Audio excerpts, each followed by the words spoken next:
सभी साथियों को गुड मॉर्निंग, सुप्रभात, राम राम, नमस्कार। चलिए साथियों, सभी जने जुड़ जाइए मेरे से। मैं आपके लिए आज कुछ स्पेशल लेकर आया हूँ। स्पेशल क्या है वो तो अभी आपको पता चलने वाला है, लेकिन मैं आपको बता दूँ कि साथियों, आज के जो प्रश्न हैं 12 प्रश्न हैं, 12 में से आप 10 प्रश्न सही कर दो तो जाने साइकोलॉजी की टेस्ट सीरीज नंबर 14 है आज, जो एक संपूर्ण पाठ्यक्रम पर आधारित है।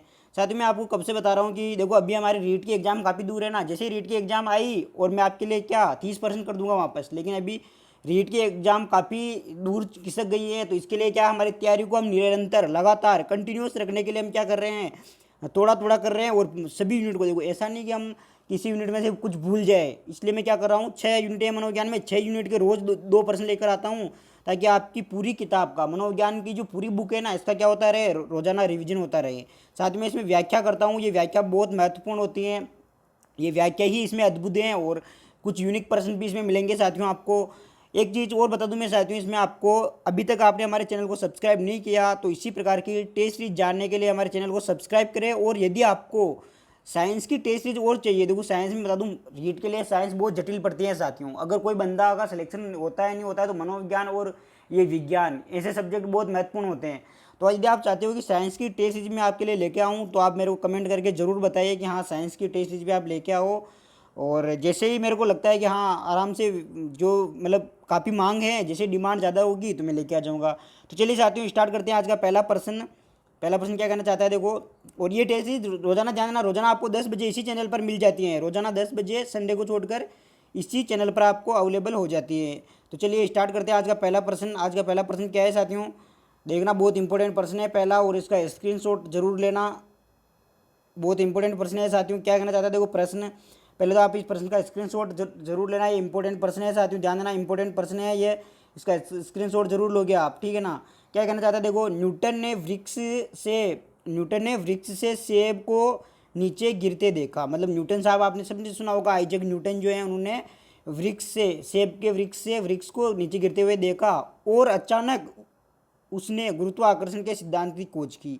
ये उदाहरण है साथियों। अचानक, देखो जहाँ पर भी अचानक शब्द आ जाता है ना, तो यहाँ पे मैंने आपको एक ही चीज़ बताई थी कि अचानक शब्द आ गया, इसका मतलब क्या होगा आपको अच्छी तरह से पता है। आप जल्दी से मुझे कमेंट करके इसका आंसर दीजिए, इसका जल्दी से आंसर दे दीजिए मुझे। सभी मित्र, मेरे मेरे साथीगण सभी तुरंत आंसर दे दीजिए इसका। तो बिल्कुल इसका करेक्ट आंसर जो होगा ना साथियों, इसका करेक्ट आंसर होगा अंतर्दृष्टि का। साथियों जाना ना, अचानक का मतलब क्या होता है, अचानक का मतलब जो होता है ना, ये होता है सूझ।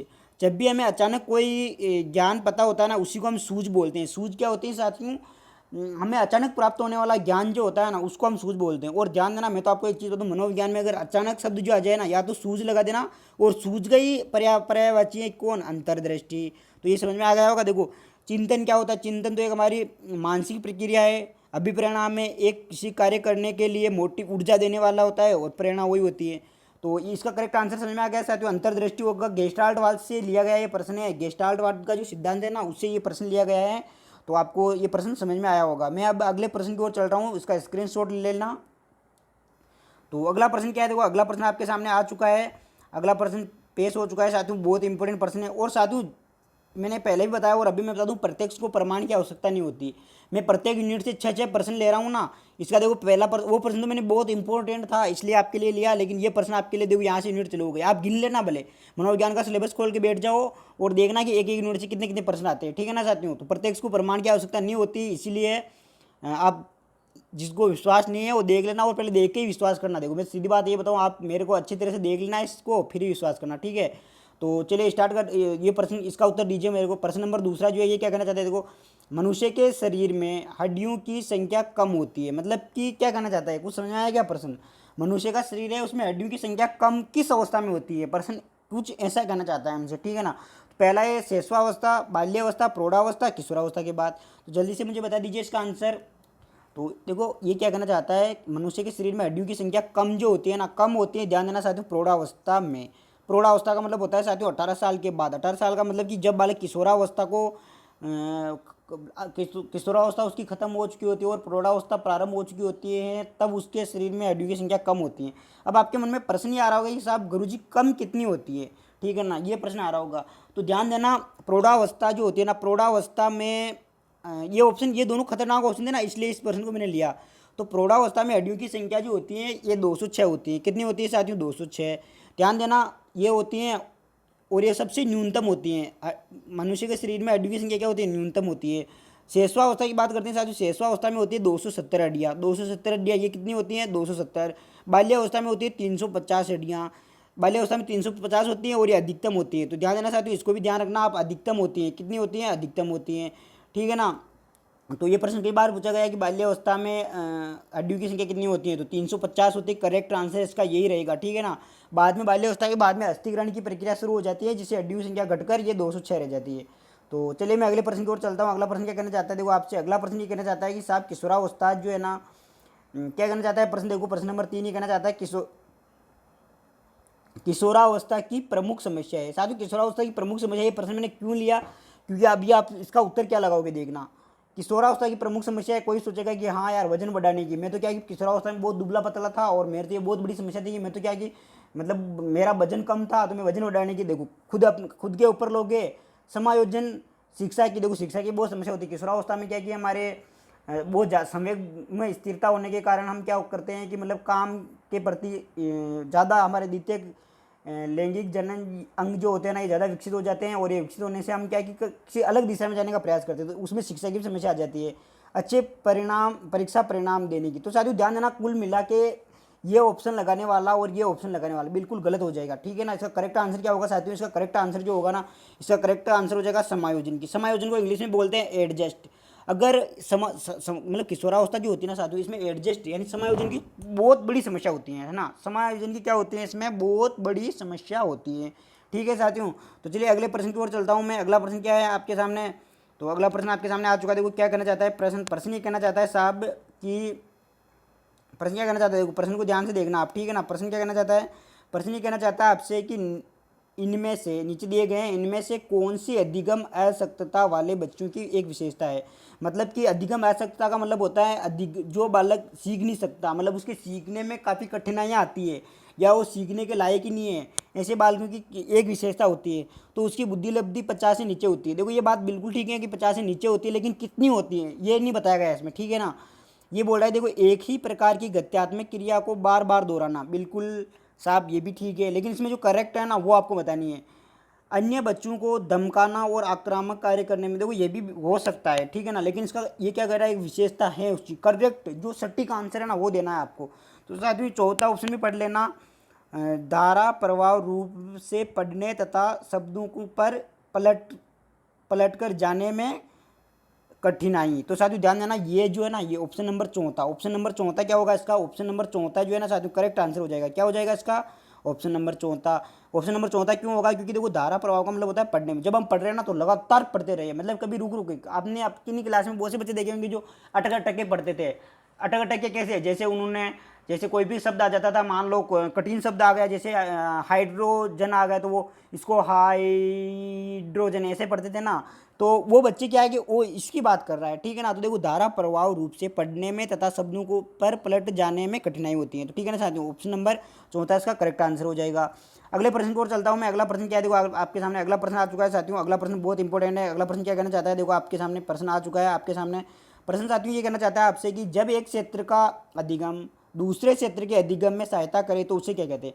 सीधी सी बात है, एक क्षेत्र का अधिगम दूसरे क्षेत्र के अधिगम में करेगा तो क्या करेगा? देखो सीधी सी बात है, अगर मैं बता दूं आपको, आपने संस्कृत पढ़ ली, आपने संस्कृत पढ़ ली और इसके बाद में आप हिंदी पढ़ रहे हो। संस्कृत तो आपने पढ़ ली पहले, अब आप हिंदी पढ़ रहे हो, तो आपको निश्चित तौर पर फायदा होगा ही होगा।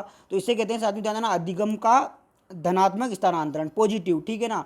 तो अधिगम का ऋणात्मक क्या होता है? अधिगम का ऋणात्मक का ये मतलब होता है कि साथियों आपने क्या है कि जैसे कि मान लो आपने मोटरसाइकिल चलाना सीख ली, मोटरसाइकिल चलाना सीख लिया, आपने ट्रक चलाना सीख ली, बस चलाना सीख ली, लेकिन अब आप साइकिल चला रहे हो, तो ये क्या होगा? अधिगम का ऋणात्मक होगा। शून्य का मतलब होता है साथियों आपने कबीर दास के दोहे याद कर लिया, आप रहीम के दोहे याद कर रहे हो, तो इससे क्या बोलेंगे? इससे हम अधिगम का शून्य अंतरण बोलेंगे। तो अगले प्रश्न की ओर चलता है, इसका करेक्ट आंसर क्या हो जाएगा साथियों? इसका करेक्ट आंसर हो जाएगा ऑप्शन नंबर 4। ठीक है। अगले प्रश्न की ओर चल रहा हूँ मैं।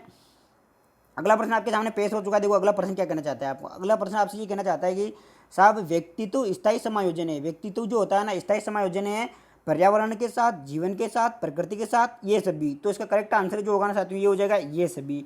ये सभी जो है ना इसका करेक्ट आंसर हो जाएगा। क्यों? क्योंकि देखो व्यक्तित्व जो होता है ना, हम पर्यावरण के साथ भी हमारा स्थायित्व, मतलब व्यक्तित्व का जो स्थायित्व होता है पर्यावरण के साथ भी हम एडजस्ट होते हैं, जीवन के साथ भी एडजस्ट होते हैं, प्रकृति के साथ भी एडजस्ट होते हैं, इसलिए ये करेक्ट आंसर हो जाएगा। ठीक है, तो इसका करेक्ट आंसर क्या हो जाएगा साथियों? Option number 4। ठीक है, अगले प्रश्न की ओर चल रहा हूँ मैं। अगला प्रश्न क्या कहना चाहता है आपसे? देखो अगला प्रश्न आपसे ये कहना चाहता है कि साहब आप ये बताओ कि प्रथम बाल निर्देशन केंद्र किसके द्वारा खोला गया था? ये साथियों प्रश्न आपने ऐसा प्रश्न कहीं पे नहीं देखा होगा। ठीक है ना, तो इसका मेरे को आप जल्दी से बता दो, प्रथम बाल निर्देशन केंद्र किसके द्वारा खोला गया? तो किसके द्वारा खोला गया, जल्दी से बताइए मुझे। तो इसका करेक्ट आंसर जो होगा ना साथियों, इसका करेक्ट आंसर होगा ये है हमारे विलियम हिल्ली के द्वारा। विलियम हिल्ली के द्वारा प्रथम बाल, मतलब बालकों को निर्देश देने के केंद्र खोले गए साथियों। ठीक है ना, ये प्लेटो कौन थे? तो प्लेटो जो है ना 5वीं सदी के एक दार्शनिक थे। कौन थे?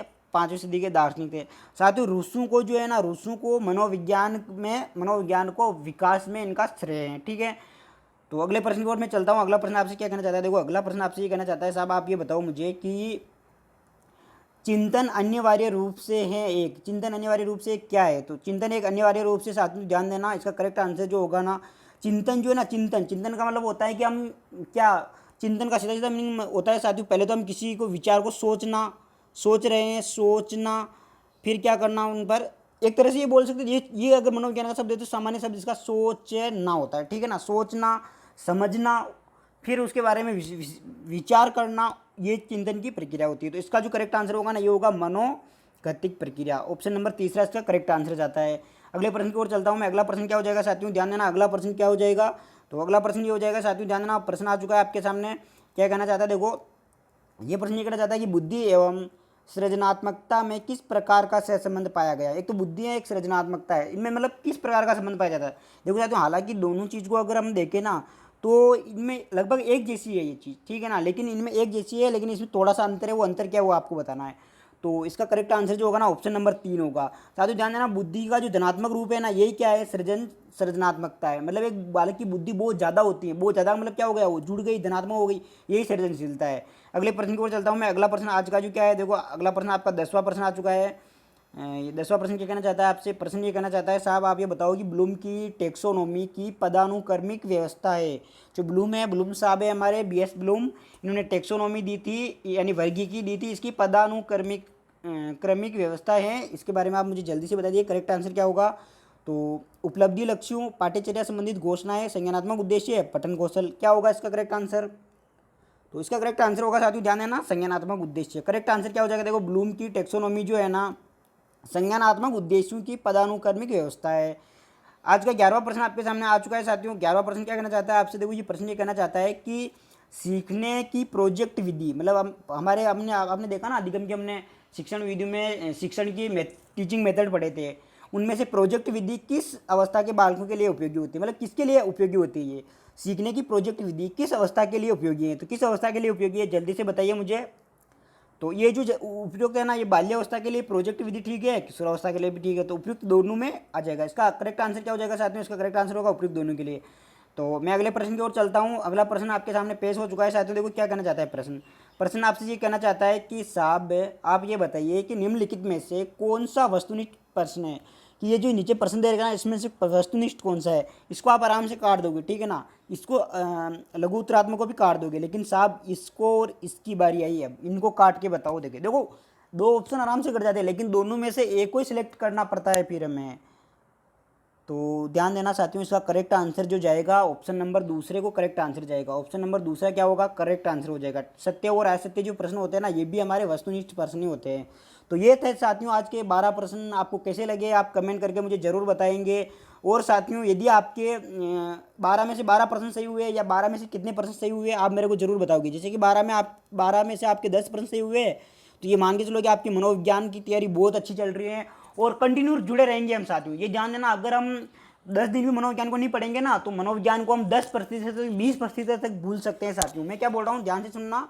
यदि हम मनोविज्ञान को 10 दिन तक नहीं पढ़ेंगे तो क्या हो जाएगा, हमारा मनोविज्ञान हम बहुत भूल जाएंगे। साथियों, मनोविज्ञान में लगातार पकड़ रखना हमारा बहुत जरूरी होता है, इसलिए तो मैं आपके लिए रोजाना टेस्ट लेकर आ रहा हूँ।